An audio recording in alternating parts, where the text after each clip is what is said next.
یه سوالی دارم، اگه لطف کنید جواب منو تو کامنت ها بدید.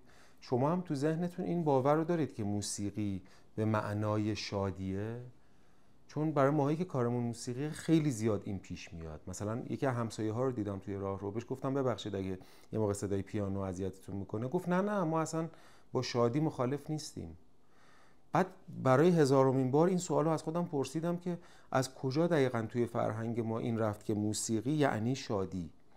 یا مثلا میگن شما تو دانشگاه موسیقی میخوندید، خیلی خوبه، همش بزن برقص بود، شادی بود. نه باور کنید تو دانشگاه ما تئوری موسیقی میخوندیم، هارمونی میخوندیم، سولفژ، کنچبوان، درسای موسیقی رو میخوندیم. و موسیقی یه چیز، شادی یه چیز دیگه است. اصلا این دو تا هیچ ارتباطی با هم دیگه ندارن.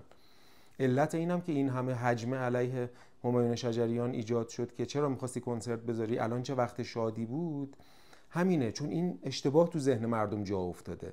برای یه موسیقیدانی مثل شجریان اصلا اینطور نیست. یعنی اون لحظه‌ای که می‌خواسته کنسرت رو بذاره به این مسئله اصلا فکر نکرده که اگه بخوام الان این کنسرت رو بذارم، چون تو فرهنگ ما موسیقی مساویه با شادی معنی شده، پس یعنی الان دارم شادی ایجاد میکنم، شرایط رو عادی میکنم، نمیدونم سالگرد کشته شدن مهسا امینیه، پس این شادیه یعنی این که من دارم بی‌حرمتی میکنم. یا مثلا تو شهادت ها مثلا ما نباید موسیقی گوش میدادیم، فرقی هم نمیکرد، ممکن بود قمیشی داریم گوش میدیم.